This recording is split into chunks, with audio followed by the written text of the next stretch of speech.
The title of today's message is He Knows. And it's about the widow of Nain. It comes from Luke chapter 7, but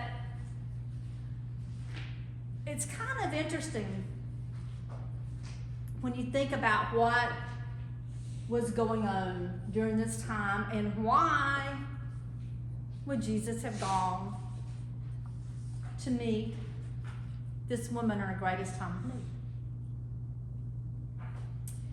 He's been traveling around teaching and healing, and the crowd of people that's with him just gets bigger and bigger and bigger. He's in Capernaum.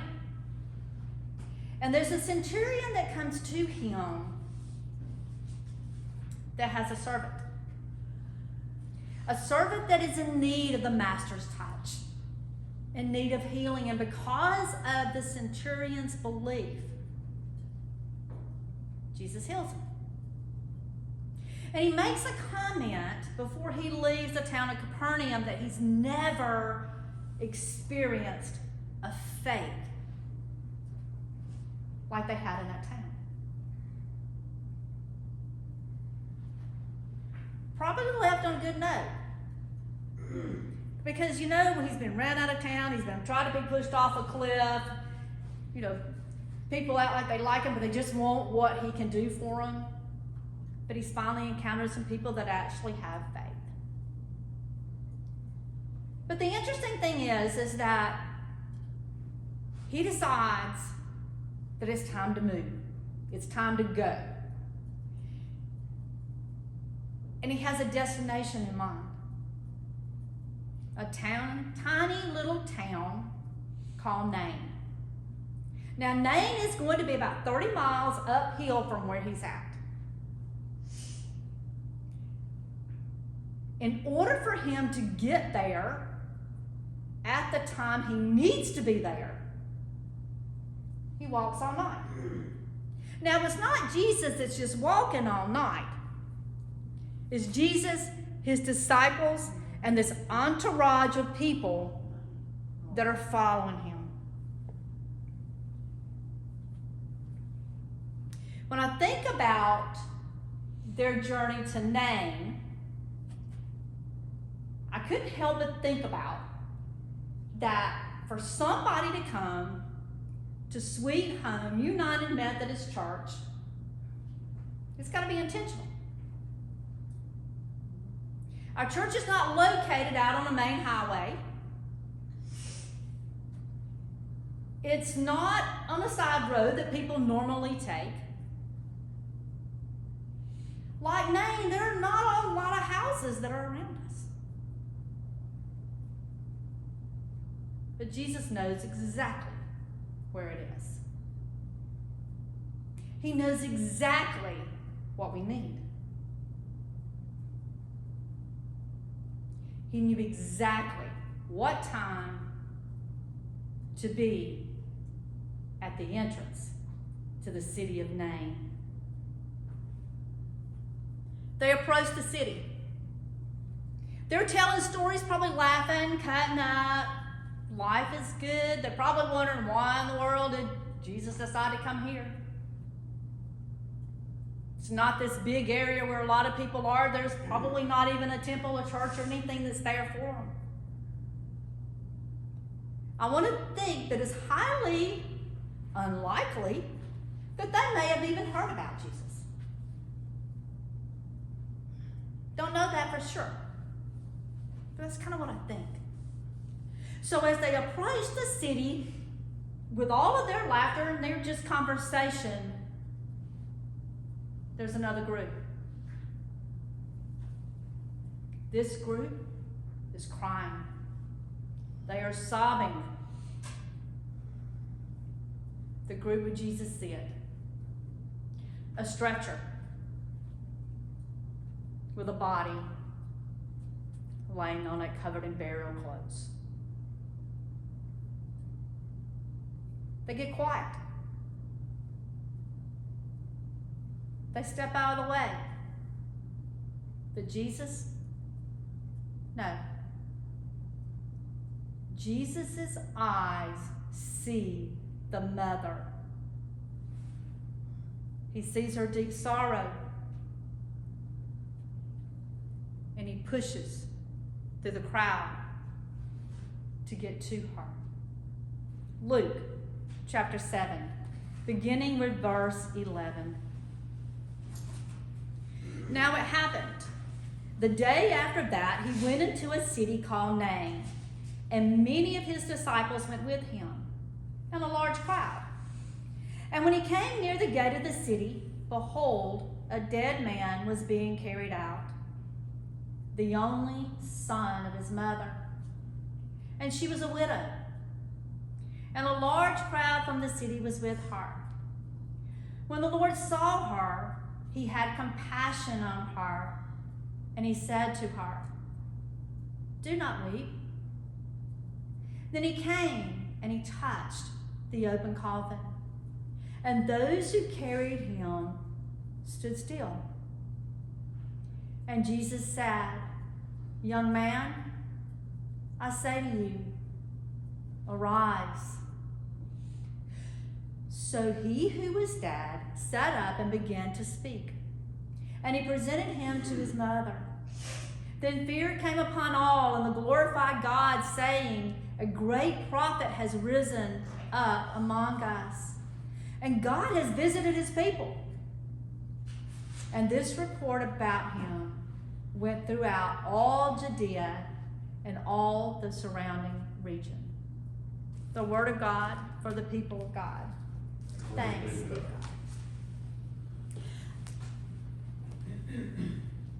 I want to read with you an excerpt from Max Lucado's book, 6 Hours on Friday, of how Max visualizes what has just occurred. So join with me and take a trip to the city of Nain. Two crowds, one entering the city and one leaving. They couldn't be more diverse. The group arriving buzzes with laughter and conversation. They follow Jesus.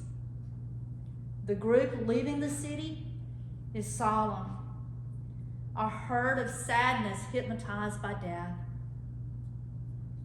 Above them rides the reason of their grief, a cold body on a wicker stretcher. The woman at the back of the procession is his mother. She's walked this trail before. It seems like just yesterday she buried the body of her husband. Her son, he had walked with her then. Now, she walks all alone, quarantined in her sadness. She is the victim of this funeral. She is the one with no arm around her shoulder. She is the one who will sleep in the empty house tonight. She is the one who will make dinner for one and conversation with none. She is the one most violated. The thief stole her most treasured diamond, companionship. The followers of Jesus stop and step aside as the procession shadows by. The blanket of mourning muffles the laughter of the disciples. No one spoke.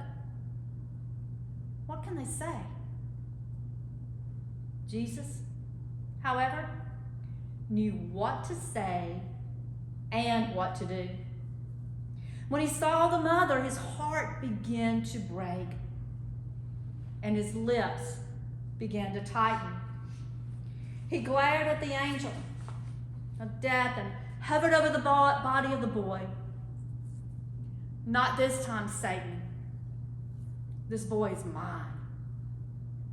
At that moment, the mother walked in front of him, and Jesus spoke to her. "Don't cry." She stopped and looked into the stranger's face. "Don't cry? Don't cry? What kind of request is this? A request only God can make. Jesus stepped down toward the stretcher and touched the body. The pallbearers started marching. The mourners ceased mourning. As Jesus stared at the boy, the crowd was silent. Jesus turned his attention to the dead boy. Young man, his voice was calm.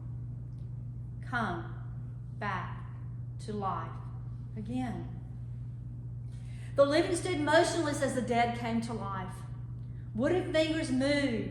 Great pale cheeks blushed. The dead man sat up. Jesus must have smiled as the two embraced. Stunned, the crowd broke into cheers and applause. They hugged each other and slapped Jesus on the back.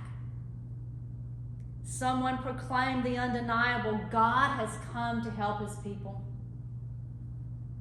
Jesus gave the woman much more than her son. He gave her a secret, a whisper that was overheard by us.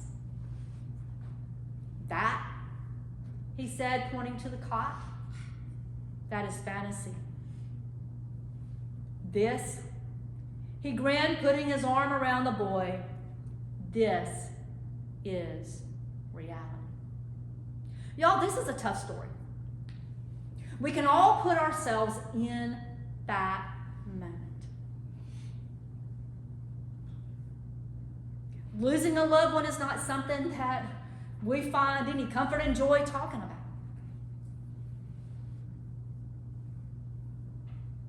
But hang with me.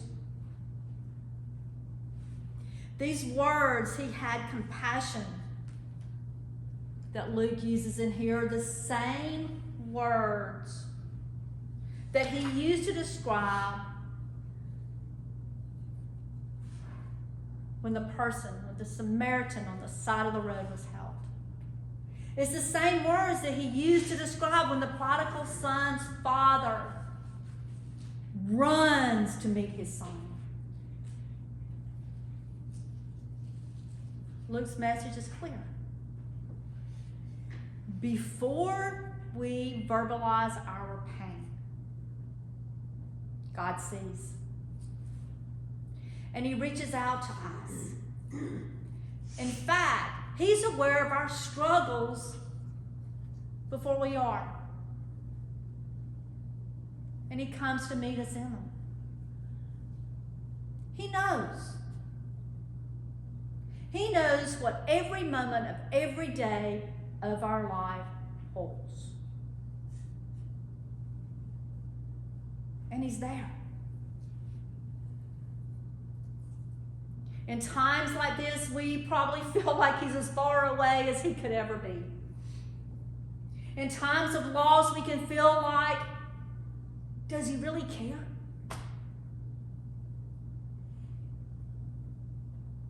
And those are valid questions. Those are truths from our heart. Those are questions that God understands us asking. But for Jesus to ask a mourning mother not to cry, that's hard to grasp.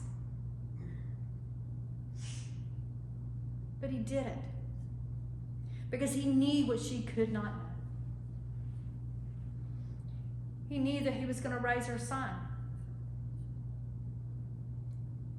and that he would bring hope to her hopelessness. Miracle stories like this are hard for us to believe. They can even be hard to understand. They can be very, very painful. Because when we see a passage like this, it takes us back. It takes us back to a memory, a time when we hurt, a time that made no sense to us.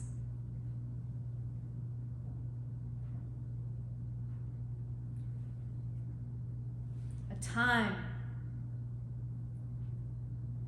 when there's no answers to why our prayers go seemingly unanswered.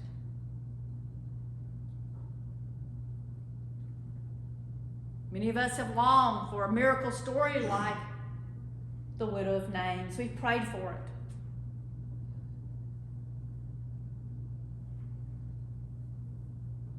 Didn't always get the answer that we wanted. But Jesus was there. I'm going to ask you a question.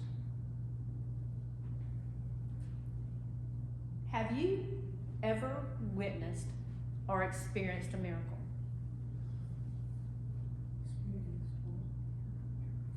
Sometimes when we think about seeing and witnessing a miracle, the first thing that comes to mind is the miracle of the birth of a newborn baby. The sunrise, a rainbow. But to say that we've had an experience like this mom had, might not be able to answer that with a yes. But I want to ask you some things. Because God is still in the miracle business. It is still happening every day of our lives. You go to the doctor. He gives you some news that you really don't want to hear. Some preliminary tests have been ran. He gives you a diagnosis. And it's not a good one. Something that you're going to have to deal with. It may not be a terminal illness, but it may be an illness that you've got to carry for the rest of your life. You go back for a follow-up. Because they did more blood work last time you were there. When you go back for this follow-up, the doctor tells you there's no signs of that. Must have been something else going on. Must have got the diagnosis wrong. Mistake or miracle? You wake up one morning and you're getting ready for work and you are already running late and you're so frustrated and you get ready to walk out the door and you spill coffee all over you. Not just on the floor, but you spill coffee on your clothes. So now you've got to run back in the house and change clothes knowing that you're going to be late for work.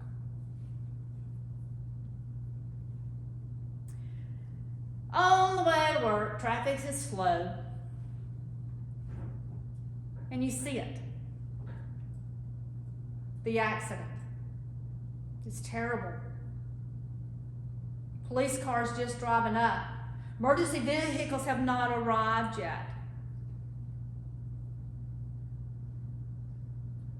Lucky? Because you tell yourself, man, I'm lucky. If I'd have just left a few minutes ago, I'd have probably been right in the middle of that. That could have been me. Luck or a life-saving miracle?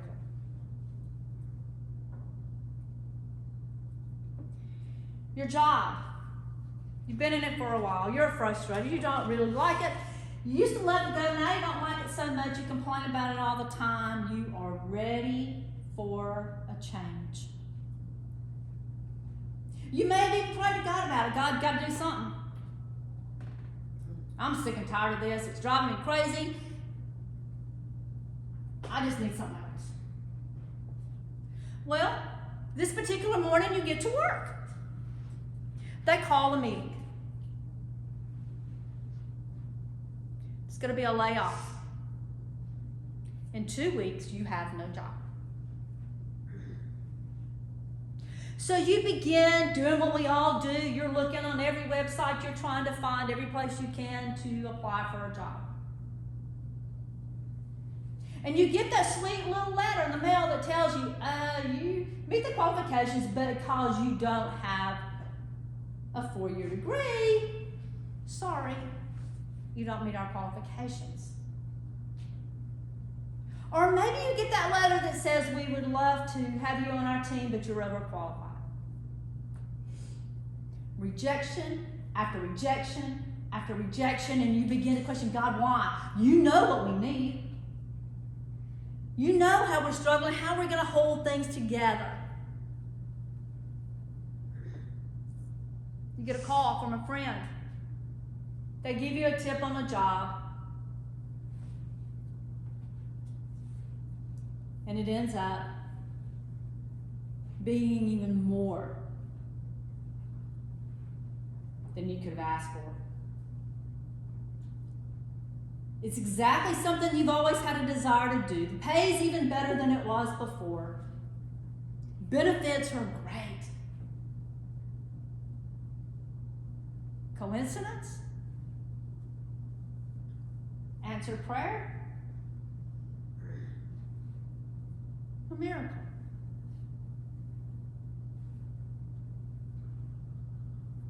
You've prayed. You prayed with every ounce of your being for your loved one to be healed. It doesn't happen. Your faith is tested.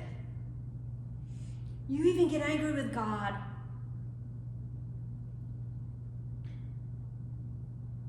And when you hear a story like the widow of Nain's story, like I said, it takes you back. You question why. Was her son better than my loved one? No one can blame you. No one can blame us at all for those questions that we have. But maybe we're not asking the right question.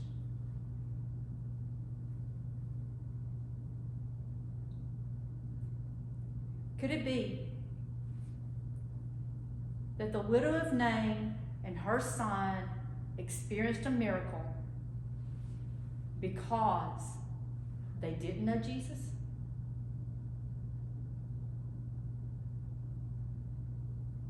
Could it be they experienced this because their story would be life-changing, not just for them,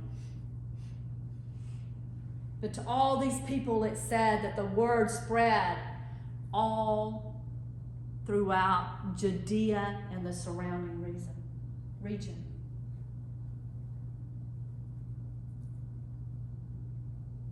As hard as it is to accept, maybe our prayer didn't get answered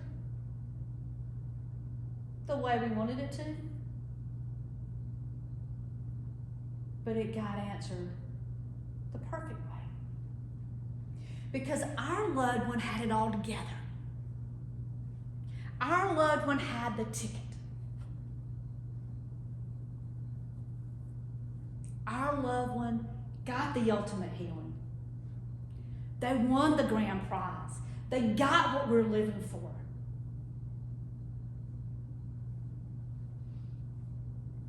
Do we hurt? Most definitely. And we hurt bad. But just maybe that's what happened.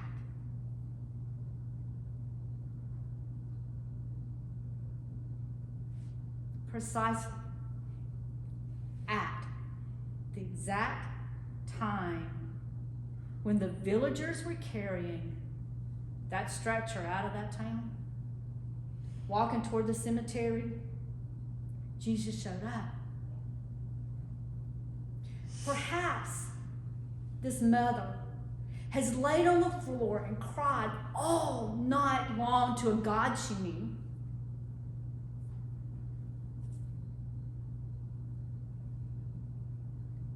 For a miracle. Perhaps in her desperation, she's laid there. She knows there's no one to take care of her. She becomes the responsibility of a community that has a hard time taking care of themselves.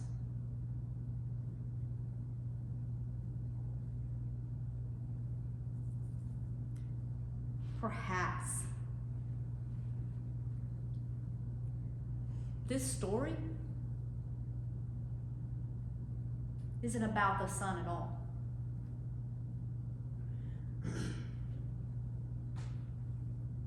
But about the mother. And what the mother's needs were.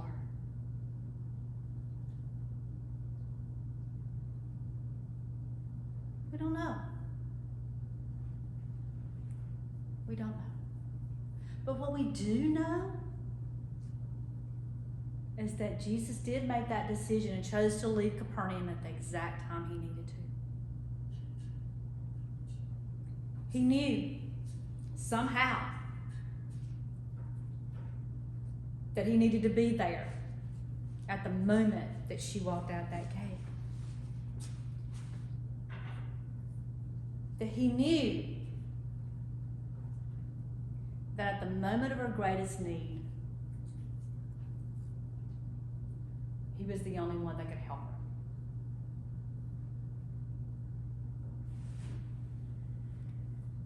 It can be very comforting, guys, that if we will realize that when we are in need, that God's heart goes out to us. He meets us where we are. In all honesty, he's the only one that understands how we truly feel. The only one.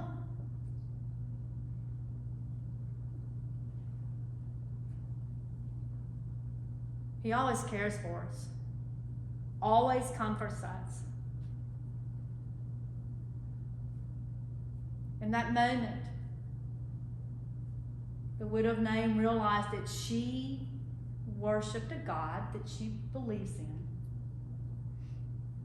A God that is not cold, distant, helpless deity. That he's a loving and compassionate Father.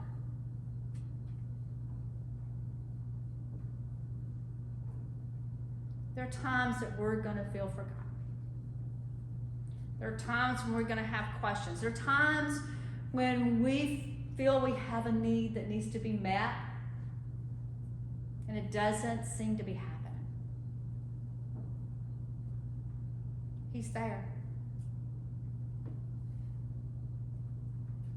He's there.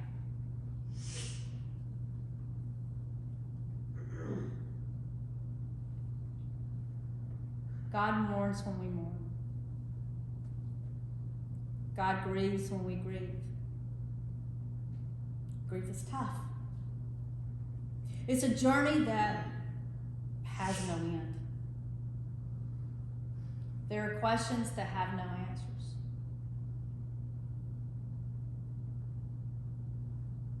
But even in those times, there are miracles. Miracles that are happening around you. Lives that are changed because of your loved one. Even if your loved one is no longer sitting by your side.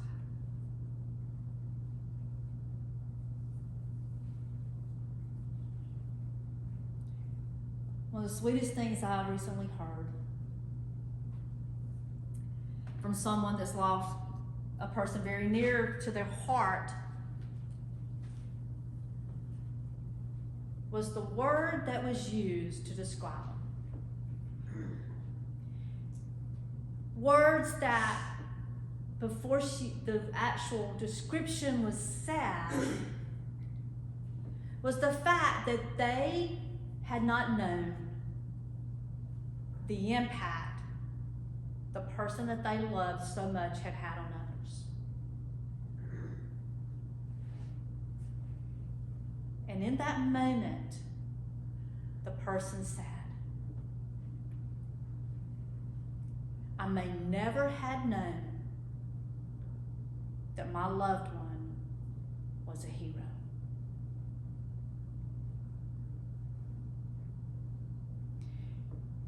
As I drove in this morning, reflecting over what the message was today, knowing how heavy it can be, a thought came to my mind. Y'all have heard me mention my Georgie, my rock, my life, the person that was there for me when nobody else was. It was hard when I lost my Georgie. It's like a piece of me was gone.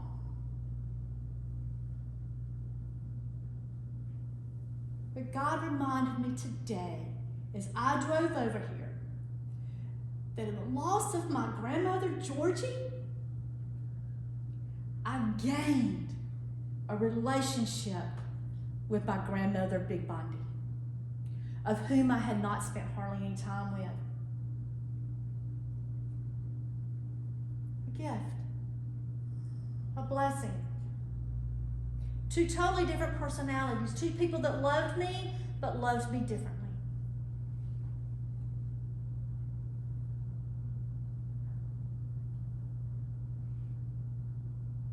Look for the miracles.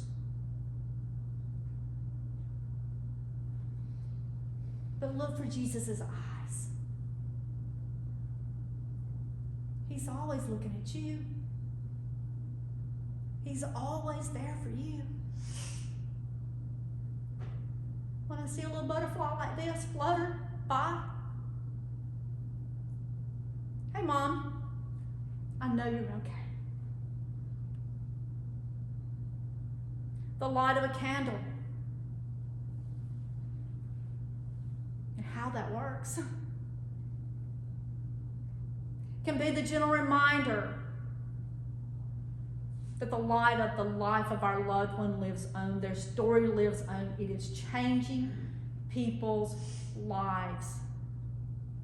Let me talk about it. Nahum 1:7 says, the Lord is good, a refuge in time of trouble. He cares for those who trust in him.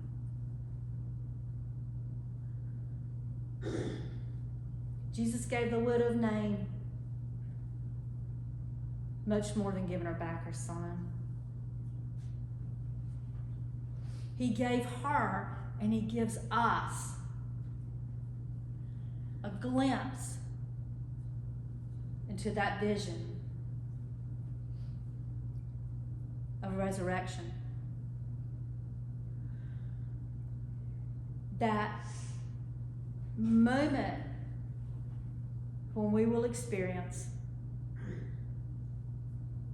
the grand prize, the great treasure. But he gives us something else. He gives us memories.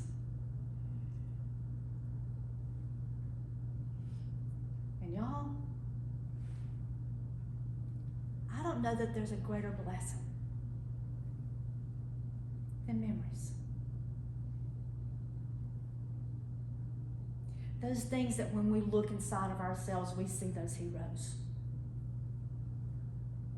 those life changers that continue to change lives today.